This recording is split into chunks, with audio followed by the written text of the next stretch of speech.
E o Plínio Aquino Júnior, que contribuiu também e diz o seguinte: o Congresso brasileiro atingiu a camada abaixo do volume morto.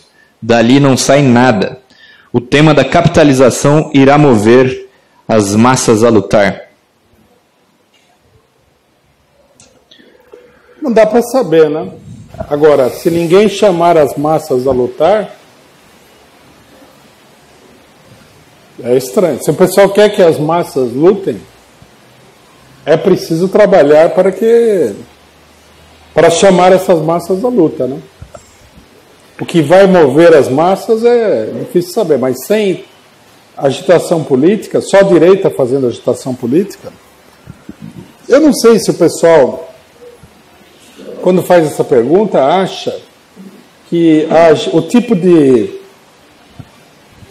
propaganda política que é feita pela esquerda é um chamado às massas a lutar. Então seria bom esclarecer. Não é. É uma propaganda de tipo eleitoral. O único chamado que tem aí é vote em mim ou no meu partido na próxima eleição.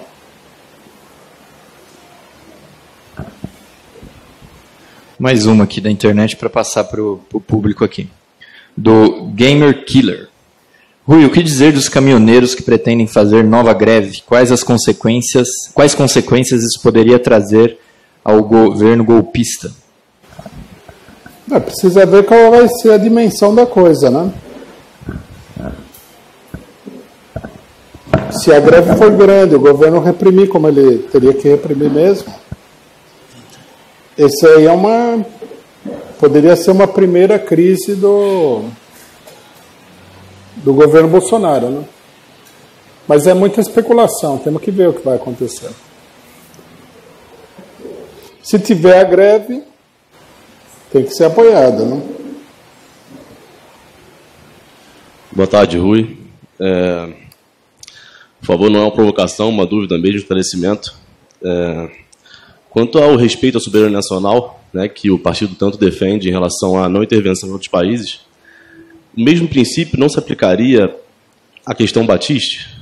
Nós não deveríamos fazer campanha, estimular que a própria esquerda italiana lutasse contra a punição dele e não que o Brasil fosse um asilo? E outra também, o PCO concorda com a citação? Então, deixa eu terminar a pergunta. Tudo bem que tem o tempo, mas ele vai fazer duas perguntas. Com a citação cirista de que a única coisa que sobra do governo do PT é a tomada de 3 pinos? Desculpa, não entendi nada. O PCO concorda com a citação do Ciro de que a única coisa que vai sobrar do PT é a tomada de 3 pinos? É a tomada? 3 pinos. A tomada de 3 pinos foi no governo do PT que mudou. Tinha 2 pinos antes, agora tem 3. Não sei, acho que eu tô meio besta, não estou entendendo o que você quer dizer. Eu posso explicar? A tomada dos aparelhos eletrodomésticos. Tomada, é isso. Não, a gente tem que lutar, a esquerda italiana tem que lutar pelo Battisti, lógico. Uma questão de princípios. Mas nós temos que lutar também. Se ele pediu asilo, é um direito democrático. Um governo de esquerda deveria dar asilo. O que o governo Evo Morales fez foi uma coisa criminosa. Entregar uma pessoa assim para a polícia, que está pedindo asilo, sem nem considerar o pedido de asilo dele, com a desculpa, porque eles deram uma desculpa, não falei aqui, totalmente sem pé nem cabeça, que é que ele estava irregularmente na Bolívia. Isso aí, tudo bem. E daí que ele está irregularmente? Ele está na Bolívia, está sob a jurisdição do governo boliviano. Até acho normal que a pessoa que vai pedir asilo, ela muitas vezes seja obrigada a ingressar ilegalmente no país, né? E o cidadão, por exemplo, no Chile, que invadiu as embaixadas lá para fugir do Pinochet. Então os países das embaixadas vão falar, não, você entrou irregularmente na embaixada. Como? Vai entregar por uma... Eu não sei, acho que o governo do Evo Morales, o pessoal que adotou essa posição, pensa que o mundo é feito de gente idiota, né?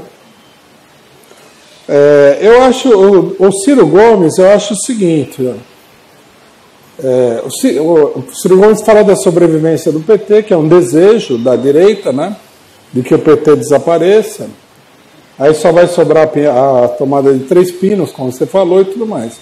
Mas eu acho muito mais fácil não sobrar o Ciro Gomes. Porque o Ciro Gomes não é nada. Ele fala grosso, mas ele não é nada. Ele é uma pessoa que foi eleito prefeito no Ceará e governador pela máquina política local. A máquina local lá elege até uma girafa para governador. Não é nenhum líder popular nem nada. Ele é o chefe de uma cambada, de uma oligarquia local.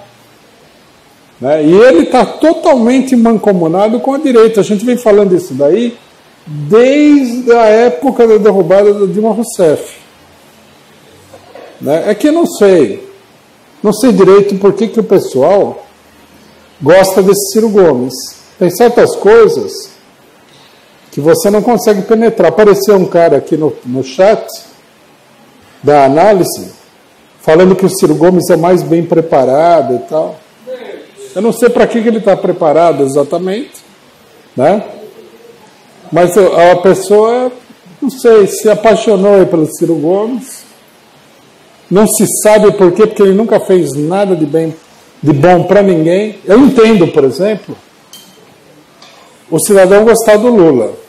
Né? Outro dia eu vi um vídeo do Lula falando do projeto do governo do PT, Luz para Todos. Então ele falava que tinha ligado a energia elétrica a não sei quantas cidades do Nordeste, não sei quantas casas, que em vários lugares tinha dado a ligação interna da casa de graça, que a empresa de energia elétrica que fez o negócio tinha gasto 2 milhões de quilômetros de fio e tal. Bom, se um cidadão vem na minha casa que não tem energia elétrica e liga a energia elétrica, eu tenho um motivo para gostar dele. Agora, Ciro Gomes, o pessoal gosta do quê? É o jeito dele se vestir, o penteado, o que é? O que o Ciro Gomes já deu para algum ser humano nesse mundo aí? Fora as coisas que toda prefeitura faz, né? Que a prefeitura tem que fazer alguma coisa aí, sei lá, tapar o buraco na rua, essa coisa toda. A mesma coisa acontece com o Haddad. Pessoal, a direita do PT quer transformar o Haddad num grande ídolo. Mas o que o Haddad fez? Eu vivi em São Paulo, na época aqui um monte de gente morava em São Paulo na prefeitura do Haddad. Ele fez algumas coisinhas, mas nada que você ficasse assim, idolatrando o Haddad. Não dá para idolatrar o Haddad. É um negócio estranho.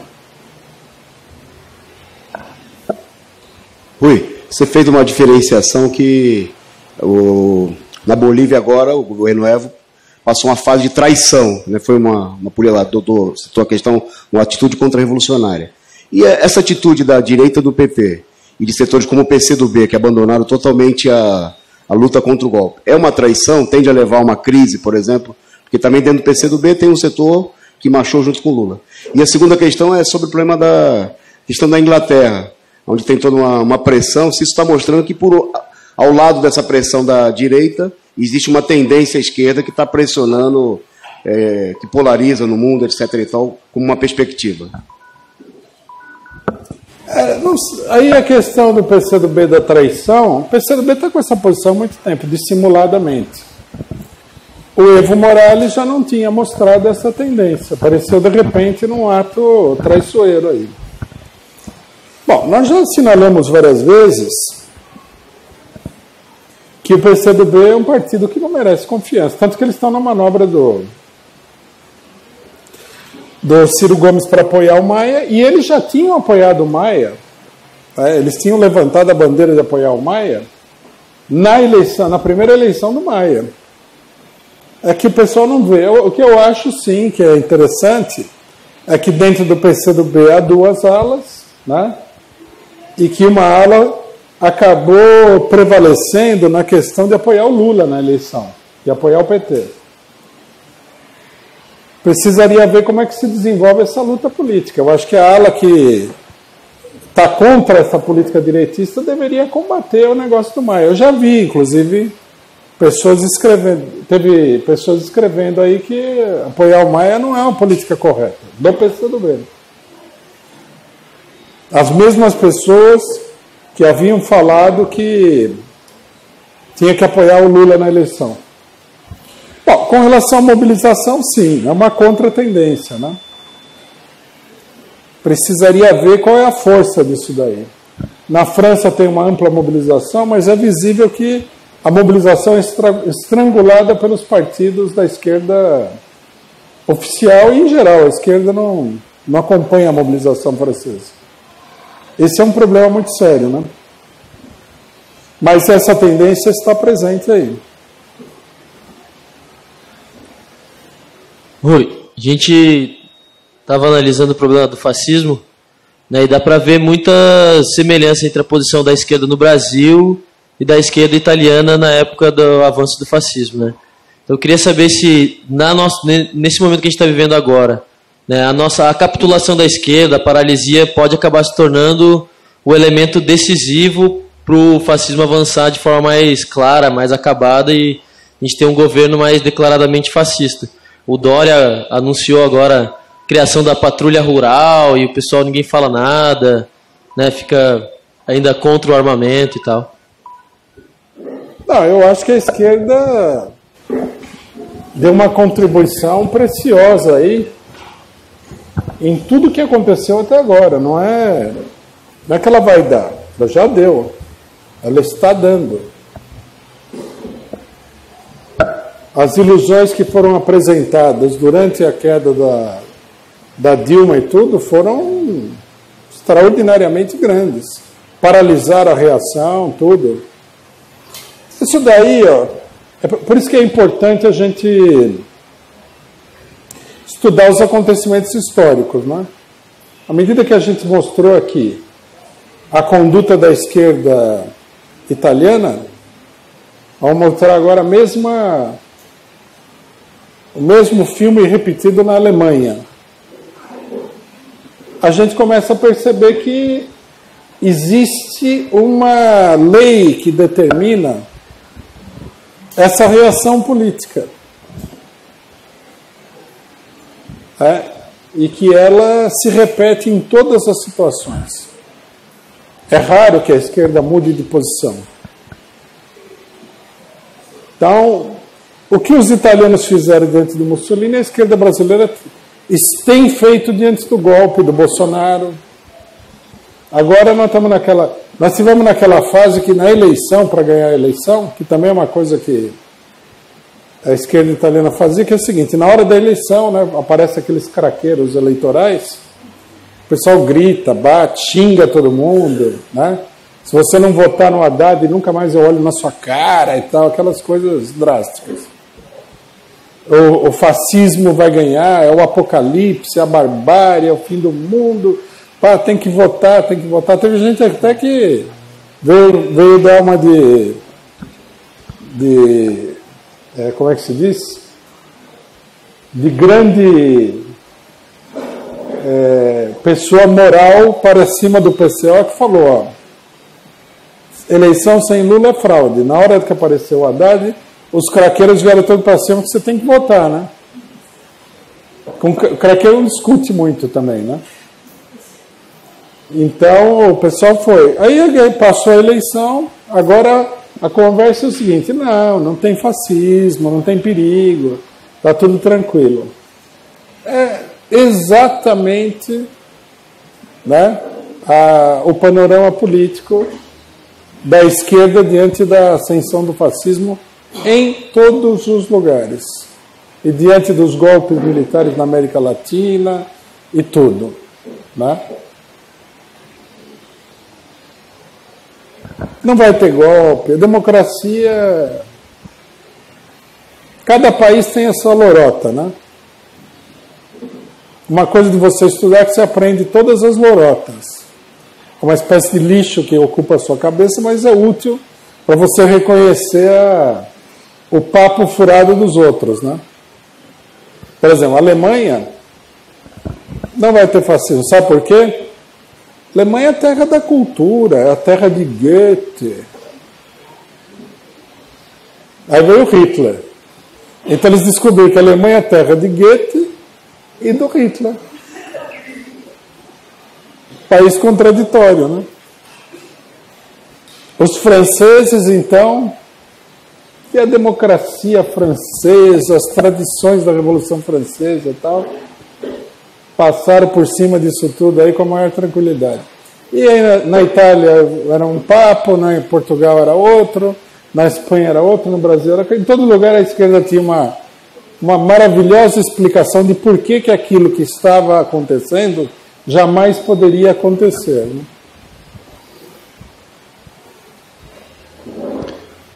Bom, agradecer o superchat do Jardes Tenório Barbosa e do Campus Bahia, que ele faz o seguinte comentário.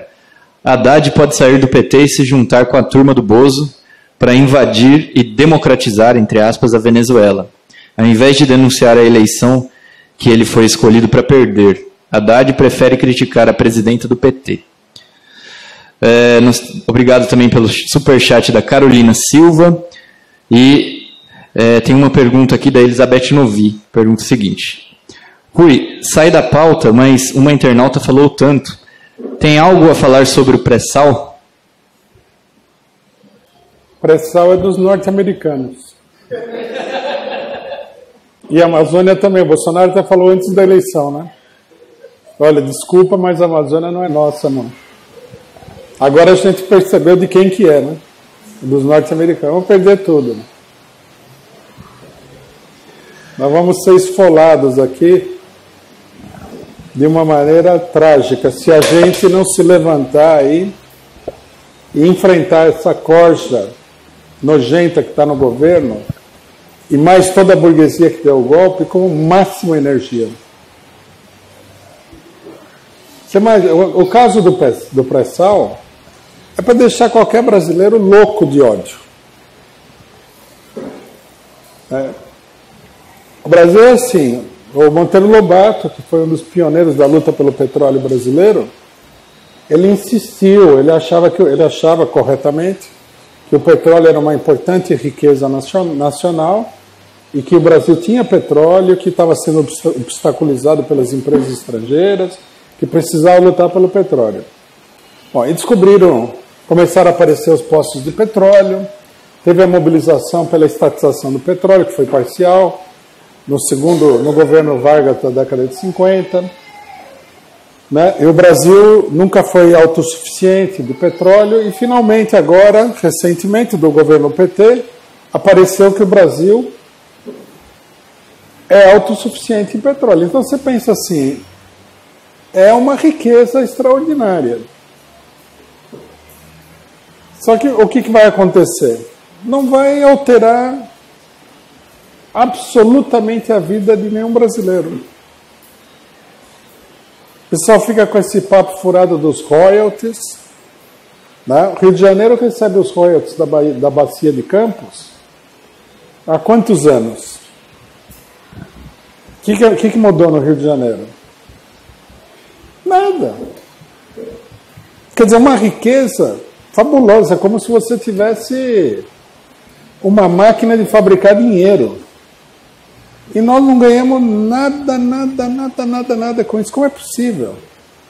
Aí vem esse palhaço fascista do Bolsonaro e fala que tem que entregar tudo para os norte-americanos. Por que ele não vai lá e entrega ele para os norte-americanos? Entrega ele, a família dele, a mulher dele, pô. Tem que entregar o petróleo brasileiro? O povo aqui, uma boa parte da população passando fome, não tem dinheiro para educação. Todos esses palhaços que foram eleitos aí, não. O município não tem dinheiro, o Estado não tem dinheiro. E o dinheiro lá jorrando do lado da casa de todo mundo. É uma coisa de louco isso daí. O negócio, durante o governo Lula, né? O pessoal falou, a economia foi bem. Um dos carros-chefes era a exportação de minério de ferro bruto. Mas isso aí também beneficiou muito mais os empresários da Vale do que a maioria do povo brasileiro.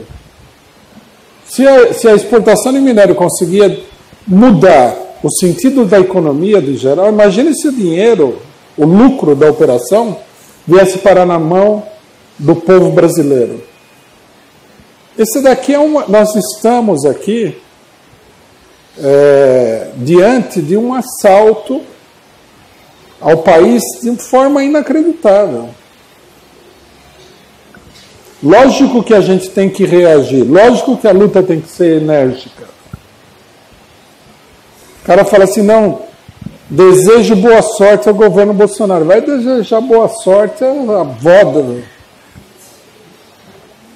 O governo tem que ser derrubado antes que o país acabe, pô.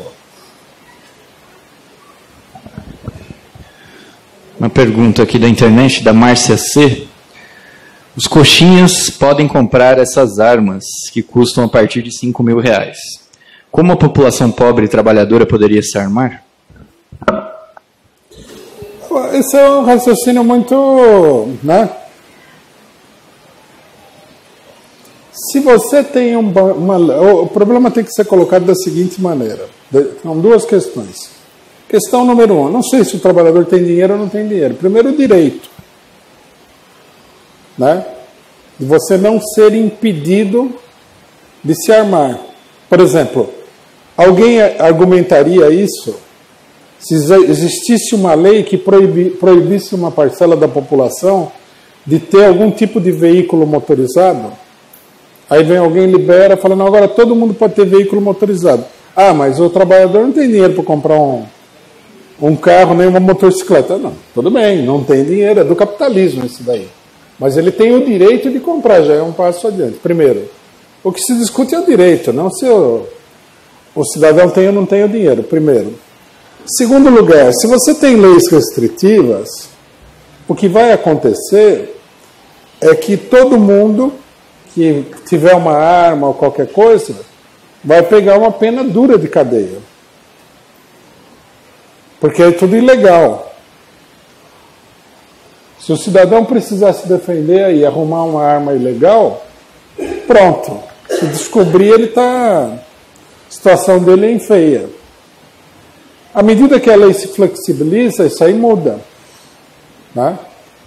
Começa a ficar até certo ponto, mais liberal, porque a lei não é tão restritiva. O ideal seria que não tivesse nenhuma restrição. E aí o cidadão compra arma. Agora, se o trabalhador que ganha pouco precisar, ele compra uma arma também. A arma é como qualquer outro bem. Né? Se você tem um operário, ele vai comprar um carro 0 km. Ele vai comprar um carro com 10 anos de uso, ou não é? R$5.000 aí que o cara falou, deve ser, na verdade, uns 3.000, custa uma arma nova. E depois tem taxa, não sei o que lá, papapá, vai para 5.000. Mas tem também o cidadão ali que tem uma arma velha, vende para você por R$500. Quer dizer, se estabelece um mercado de armas, né, para o horror da classe média pacifista. Agradecer aqui o Rodrigo Pedro pelo superchat, e ele pergunta o seguinte: Rui, você acha que está em curso o processo de esquecimento do Lula, com apoio da esquerda, entre aspas, para que se viabilize alguém da direita do PT? Não diria o processo. Existe uma política nesse sentido, né? Se ela vai ser bem sucedida ou não é outra história. Eu acho que não vai ser bem sucedida.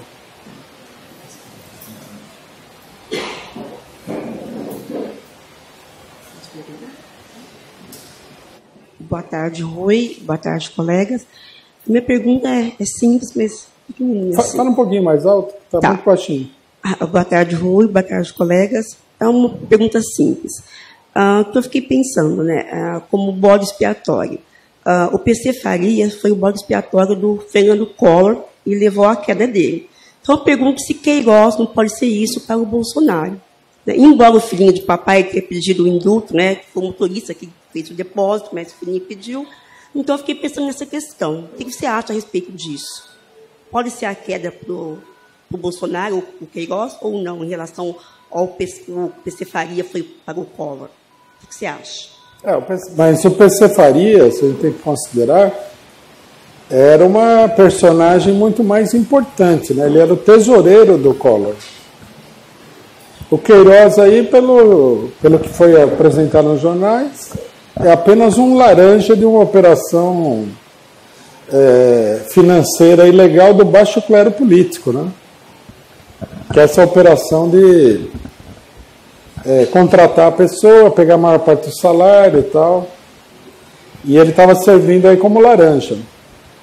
Agora, o que acontece é o seguinte, nesse momento aqui, o processo ele fica aí, né? Não vai nem para frente nem para trás, mas é evidente que existe uma tentativa de guardar esse processo como arma contra o Bolsonaro numa situação em que ele seja necessário usar, né? Primeiro o pessoal bota panos quentes, não fecha o processo, guarda lá. A hora que o Bolsonaro estiver mais ou menos assim, volta o Queiroz, aí alguém vai lá dar um dinheiro para o Queiroz e fala, ó, denuncia ele e tal, essa coisa toda, né? Uma pergunta da Elizabeth Novi. Rui, você não acha que essa polêmica do armamento não é desvio, polarização e reality show?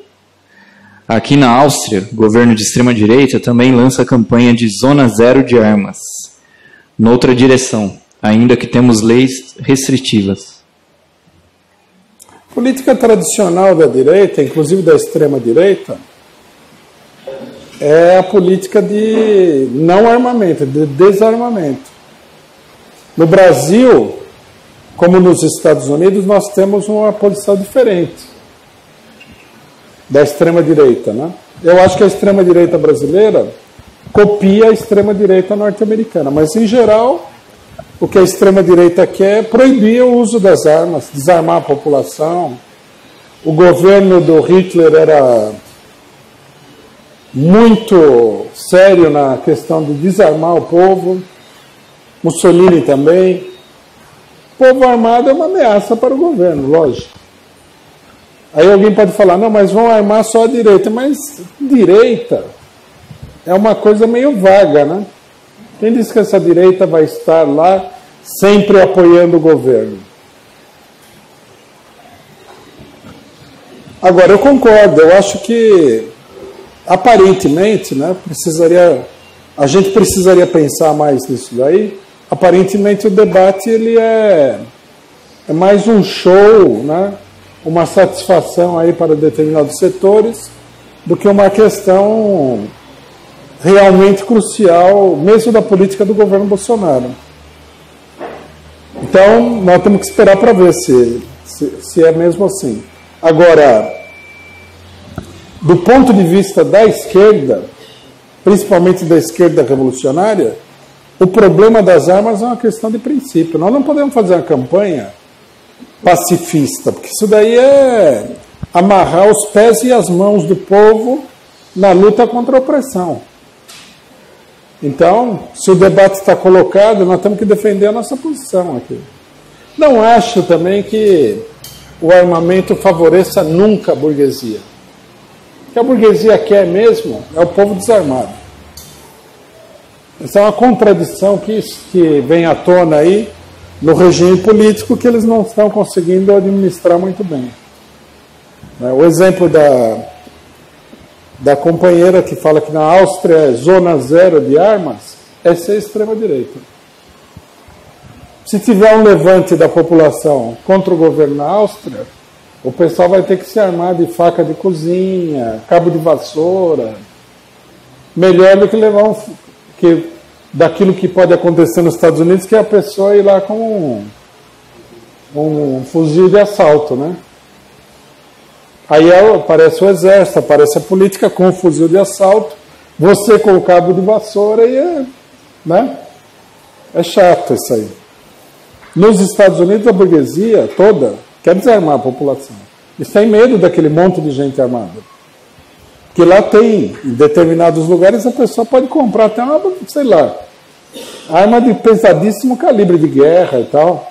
No Brasil, a lei só permite que a população tenha armas de características não militares. Por exemplo, só vai até o calibre 38, nem 9 milímetros é legalizado.